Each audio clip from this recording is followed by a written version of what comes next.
Maziga na biwobe olw'okuviirwako omwagala w'abangi Faaza Jjajja oba Musonyoyo Expert Magembe ono nga yatwala Bukalango ogenda kubanga obifuna maaso awo Munange ono atuvudde ku maaso olunaku lwaleero ssaawa 3 ez'emisana bingi byogenda omutegeerako byobadde tomumanyiiko obutambi ogenda bufuna maaso awo Bobi Wine kawedde mudda era nga omukulu Alex Luswa aleese bwino oluvannyuma lwa Alan Sewanyana okuvaayo n'ayogera ebigambo ebisongovu ku Honorable Mathias Mpuuga kw'otadde n'omugenzi kati Honorable Segirinya Muhammad nabyo ogenda kubanga obifuna maaso awo Lydia Jasmine bamututte kaguddeyo omukulembeze w'eggwanga avuddeyo n'alabula abo bonna abavuma abantu era abakola ebibinja kw'otadde minisita w'abavubuka Balamu naye mulina maaso awo ng'ate ayina bye yeebaza. Maama wa Baby Gloria akangudde ku ddoboozi nti mwesonyiwe ye ayagala omwana we Jona kubanga ye mbaana be teyazaala mwana mulenzi kati buno budde Jona amwagala n'okusinga abamuzaala nabyo ogenda kubanga obifuna maaso awo. Annie Kansiime munnange yamala dda okuddingana n'omuhazibandi nabyo weebiri maaso awo. Mugamba mutya mwasiibye mutya kansuubire nti muli bulungi ba mikwano nga enkola yaffe mbasaba vidiyo no mugimpe like n'ensaba gwe wenna atanaba kusubscribinga ti mukwano subscribinga. Sheikh Ashraf Dembe musomi wa dduwa akola ku nsonga z'amako yagala kufuna butuuze bweru mukubireko naye agenda kubanga ate akulombera edduwa munange sigenda kulwisa era nga nkutandise n'ekyana kiwala kibbirigita ekyebirigisa munange Lydia Jasmine ono nno olunaku olw'ejjo abaddekaawo ku comedy show munaye nga ayambadde engoye ezo nga wooziraba naye bannange abaana bawala n'abaana balenzi basabudde Lydia Jasmine bwe ennaku zino simanya ayinza okuba nga alina olubuto simanya figa yafa ate ayambala bubi simanya mbu yalina ttatu ku kisambi bwegamba bingi wamma bye boogedde mbu mukwano ennyambala yo akyusizeemu ddala mbu kubanga omubiri gwayonooneka ennaku zino bannange bantu mwenga muyina obusungu enewe ebyo nga tubitadde ku bbali munange nkuvuze buterevu paka ate wa King Saha nno nga wenjogerera ssaawa zino yatuuse dda mu Uganda era nga munange ono Winnie Wamami gwe yatuma Beyonce y'omu kuba munonye ku kisaawe jjukira Winnie Wamami eyaviiriddeko emmotoka ya Dr. Sefco mbu okwonooneka ate simanyi Dr. Sefco abadde alinze King Saha amutwala amuwaabire kubanga yagamba alina obujulizi bonna King Saha ng'aluka olukwe olw'okwonoona emmotoka ye kale we tuli munange bwe tweyongerayo ne Annie Kansiime n'omuhazibandi ono baddingana dda so banaye temulabanga abantu abakyawaganye ne musala omugambo eno sitole bagireeterako n'enjuguba n'engamba nze nkooye okuswala n'ebigambo munnange bamaze ne baddingana kyokka Annie Kansiime amegakaawo ndowooza eringa weeks emu yavaayo n'agamba mbu ye kati ayagala abasajja banene yakoowa obusajja obutono kumba ayinza okuba nga yali atunoonyamu byaffe nze kimpeddeko oluvannyuma lw'okubasanga mu katambi kano ng'omukwano gwe balina we beegoba we beebuuza. To make it work. You thought it worked.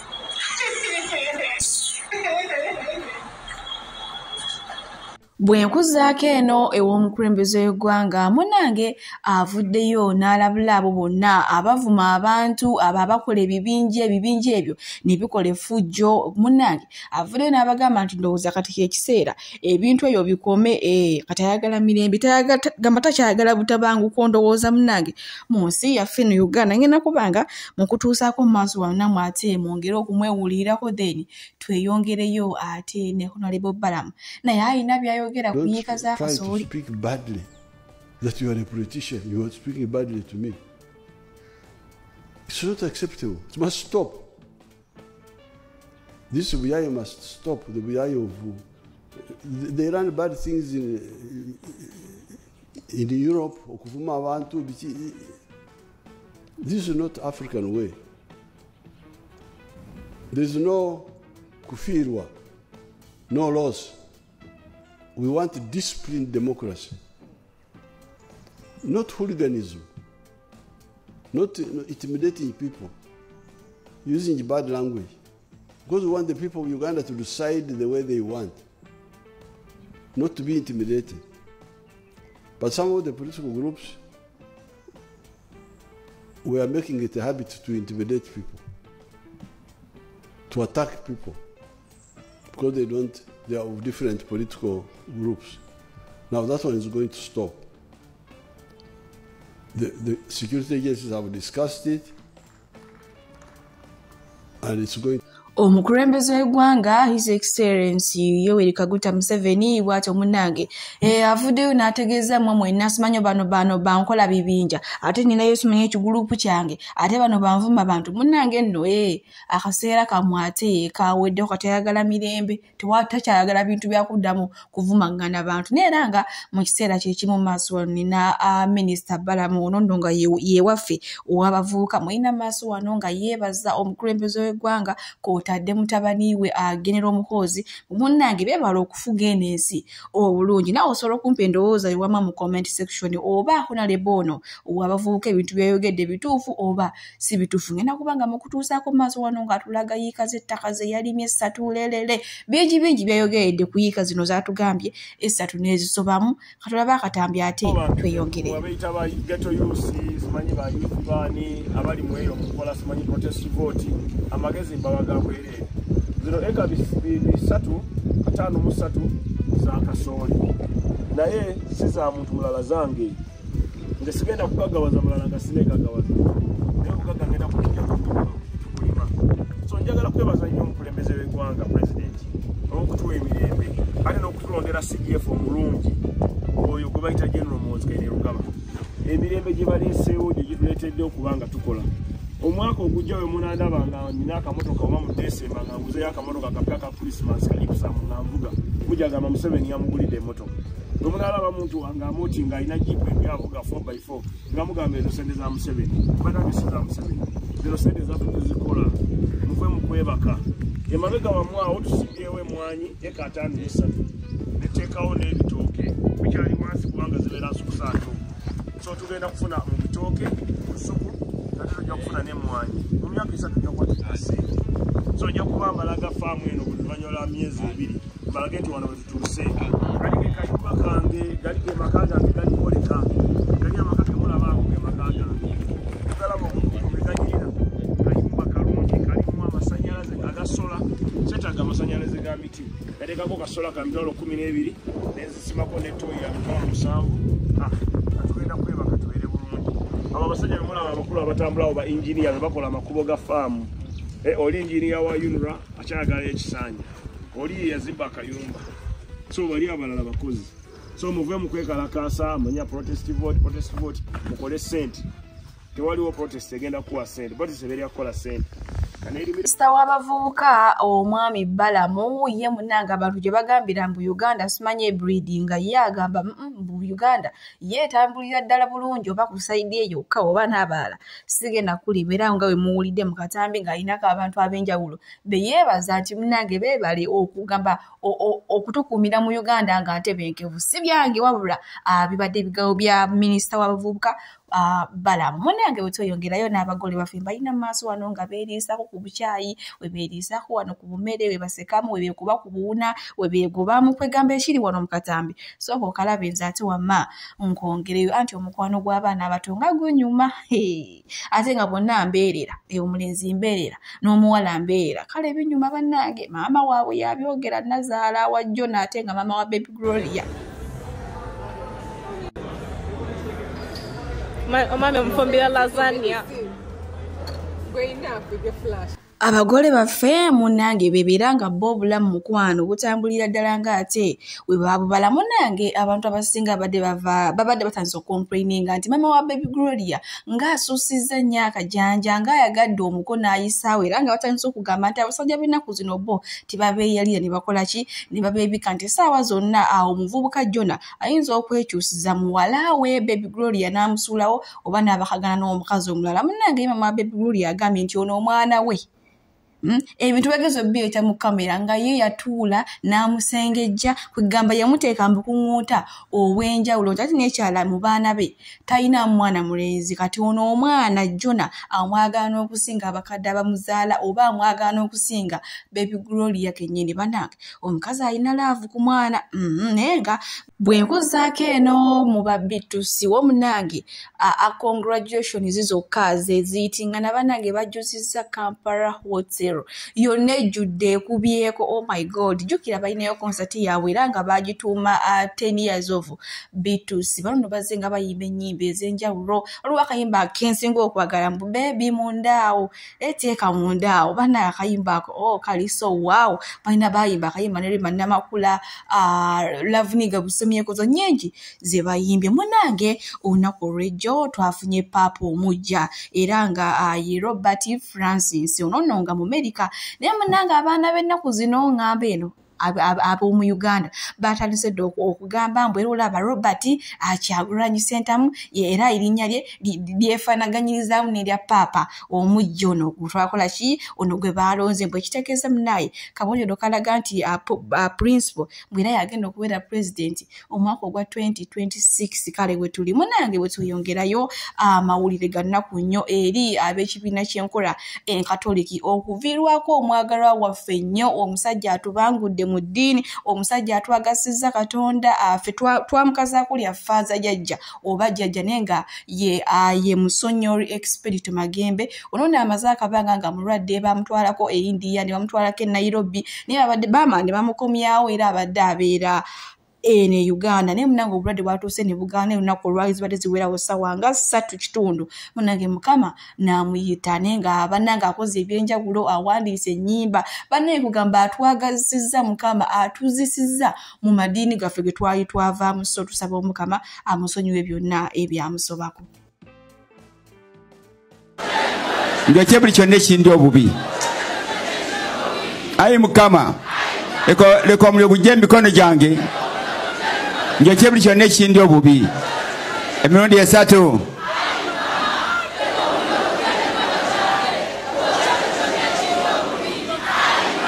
n'amaanyi n'amaanyi kola faya nga bweyokya faya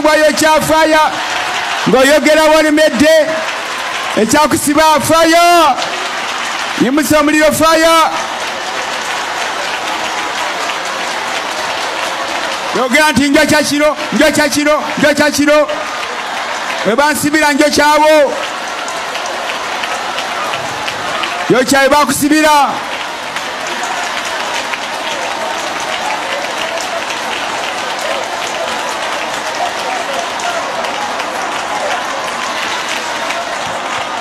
Faaza jjajja ono ye amazima gali nti aweereza Katonda n'omutima gwe gumu gwokka era akoze kyamaanyi nnyo okukomyawo abavubuka mu kibiina eky'enkola enkatoliki. Amazima tubaali tujjumbidde okusaba naye nga munange jjajja ono kugamba nga olina enkwata gyakukwata ng'ogenda n'akusomesa ebirungi bya Katonda naawe nga w'okomawo okuva mu kyaki ng'olina omulala gw'otwalayo. Kale weetu era nga amaaso wano nina Ssaabasumba w'essaza ekkulu ery'e Kampala Semwogere mwina maaso wano ng'ate naye atunnyonnyola ebisingawo ku Father Expedito Magembe. Katubiraba ate tusobole okweyongerayo naye nga ye embeera yakyewu y'amaziga meereere biyongobero olw'okuviirwako omwagala w'abangi. Especially for those who attend his prayers at Karango for the support that we have been giving to Monsignor Magembe during his sickness. It's been massive support and we are very grateful. Unfortunately, God has called him back home. Monsignor Magembe has been serving God's people for a long time. He has been praying. He has been praying for those who have particular needs. But he has also been preaching about Jesus' death and his new life. We have to mourn, but death is a fact of life. And say, as Christians we believe, that death is just a bridge, just a way to help us to reach heaven, which where our Creator is. And Jesus Christ assured us that if we believe him, we shall die, but we shall also rise. That's why we celebrate Easter. We celebrate life. Jesus Christ died, but he restored life. we shall die as his followers, but we have the faith that will be restored, that life will be restored in Jesus Christ. So we are saddened, but it is natural, it is normal. As a church, even as the people he has been working with, he has been our colleague, our brother, our friend. For many of you, has been a father, a judge, but since you have faith, the faith that has been preaching, please pray for him with the confidence that Jesus Christ will raise him.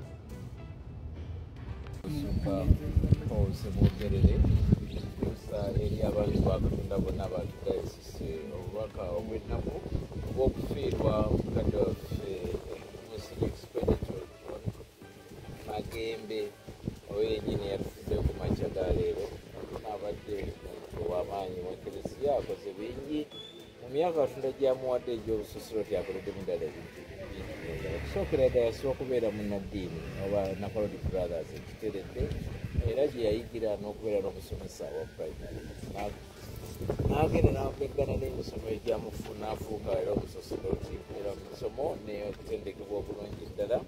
era n'asomesa nnyo enswanjere omulimu ogwo ate neeyongera ne mu bitone bingi nnyo ddala katondamu ebitone byali biyitirivu naddala eky'okuyimba yayimba ennyimba nkumu nnyo ddala era bwetuna mu katabo kamu gutegereza omukama osenkanamu ennyimba ddala nkumu yayiiya ziyamba naye yalina ekyama mu nnyimba ezo yennyini yakyogera ekyakaliga embaga yakaliga ngayagala nnyo ukalisitiya era bw'ogenda manvuzayo mu kifo ekyo alinawo amparum abeera nga ddala kusinza saakalamento lyokka omulimu ogwo yagukola n'asomesa n'ayimba n'asomesa mu matendeko mangi ddala ate oluvannyuma n'abeera nga abanza ekifo ekyo ekya Bukalango Mount Zion kyatandise mu myaka egiwera era akoleddewo ddala bingi ddala n'atandikawo n'ekibiina ky'abasisita wabadde n'omulimu omunene ddala ng'akuŋŋaanya abantu ba Katonda n'abasomesa era abantu badde bamweyunira si bakatoliki bokka naye nga bagenda buli ddala okusingira mu nkomerero y'omwezi nga waliwo essangaalo eryo libadde kyamaanyi nnyo ddala nga era abantu bali ebina basula nga basoma nga beegayirira era nga n'okuvumula kwabatadde akoze bingi nnyo ddala abali n'omulimu gwakola eyo nalwo gw'okuzimba ekiggwa kya Katonda ekereziya n'ennyumba ne basisita n'okwongera okulungi ekifo ekyo kyennyini ettaka lingi ddala kale era okuyiriza abantu nga tugenda okumusiga era abantu mweyongera okujja okumaliriza emirimu gya mukadde waffe banya tumusabire mukawamu ekimulungi kitalo nnyo nnyini ddala ekya jjajja waffe Father Expeto Magembe munnange abadde atusanyusa ogamba nga tosobola kwebowa ng'olira oyo jjajja walaba ng'otandisa okwebowa ng'akuyita haro jjajja Abacha kale kugamba bannanga abadde mu nsi mulungi nnyo era tusaba omukama amusonyiwe byonna ebyamusibako tusaba omuzadde Bikira Maria amusabire eri omwana we Yesu amusonyiwe byonna bannanga atebenkera emirembe ate naffe era abeere eyo nga atusabira munnange bwe tweyongerayo bino nno bya nnaku ate oludda bino oseka wookaaba munnaye nga woolabaawo bakazanyirizi yagenze najja munnange amanyi okwemeta omuzigo ekugamba naakolaawo magiki nange nabanga yakisa omuliro biki kati yageze oba yesize muzigo mungi omuliro ne gukwatira ddala mu mpale era gye byafundikidde ng'ayidde amaka gonna yageze okuva ku stage ng'omuliro maama guli serious nadduka ng'ali bwere busabusa ng'engoye zonna ziyidde okitegedde kale bonno bafaani baluddewo okukitegeera nti omusajja gwawo osanga bali badde bamutaasa ne munnange bo badde bamanyi nti osanga ako nako kabadi kakulala so kumba omusajja gwawo kale era wenjogeera ali mu ddwaliro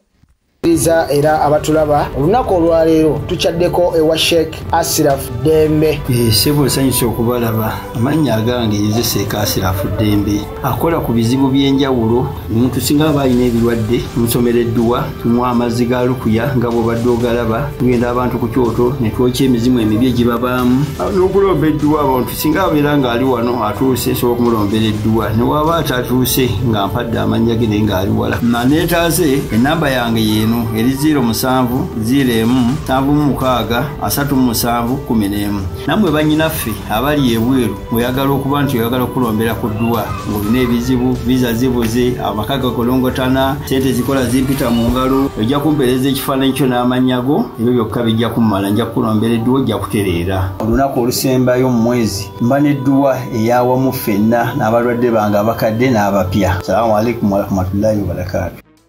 Munange bwe tweyongerayo ewa Alex Luluswa ono yavuddeyo n'ayogera ebyama wakati wa principal Alan Sewanyana wamu n'omugenzi kati Honorable Segirinya Muhammad. Okuvaayo n'ayogera ebyama bino yasinzidde ku Alan Sewanyana okuvaayo n'ayogera ebyobulimba ku Honorable Mafias Mpuga mbwi yali emabega w'okusibisa Alan Sewanyana wamu n'omugenzi kati Honorable Segirinya Muhammad. Munange ebyama byavuddeyo mbu principal yali mabega wa kino ekintu bingi beeyogera anagamba nti Segirinya yafa nga tayagala kibiina kya Nuupu naye munange yabeerangayo nga pretendinga olw'okuba nti bambi yali ayagala kaadi ya Nuupu ngenda kubanga akatambi nga baterako mu maaso okubanga beekuvayo n'alaga nti obakali Nuupu tajagala biki kaadi baali badde bagimuggyako n'aviiramu awo munange nga Namubiru oba ababule mamba naye munange mbu era alina okuteekawo akatambi ako oba akaloba bikakatambaala nti munange Nuupu ajagala naye mbu baba kyali kiko butambi mbuyina nga ate wengenda okubatuusaako maaso wano nze kamba sibulire wano omukama abampeere kyonna kyemusinga okwagala. Bye bye. Bassebo ne banyawo njagala okubategeeza amazima agatakaawa Segirinya Muhammad eddoboozi ly'ekyebando eddoboozi ly'ekawempe taata kawempe yafa tayagala Nuupu.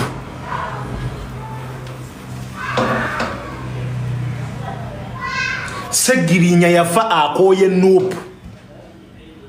Bino ebigambo mbyogera Segirinya bw'oba ondaba bw'oba ompuliriza wonna w'oli Allah nzijewo enkya bwe mba nga nnimba.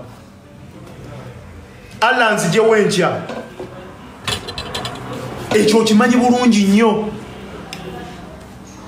Ekyo okimanyi bulungi nnyo. Sewanyana ekyo kimanyi bulungi nnyo muganda wange Sewanyana. Ekyo kimanyi bulungi nnyo.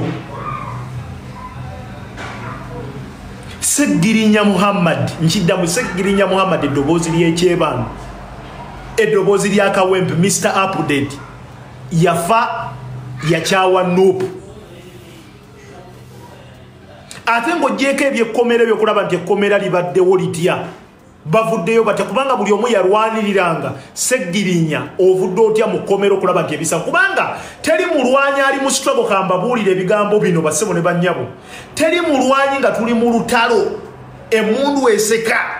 n'oyagala omujaasi oba mukuba essasi omutaasa n'alyewoma